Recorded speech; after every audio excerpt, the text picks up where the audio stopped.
আমি চলে এসেছি কোনো গুরুত্ব নেই, যে যার মতন ঘুমাচ্ছে, কিন্তু আমার টমি ঠিক বুঝতে পেরেছে আমি এসেছি। এই যে উঠেছেন বাবু। বাবা কি রিল্যাক্সেশন, এই ঘুম! ওরে বাবা রে!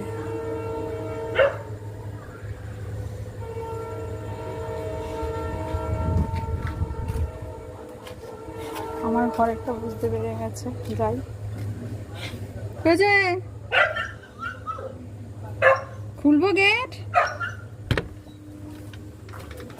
চলো চলো চলো চলো চলো চলো চলো।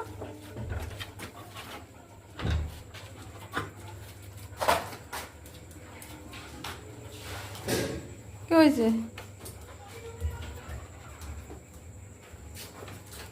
আমার ওর গায়ে জল দিচ্ছে। দেখ লাথি মারছে ওকে।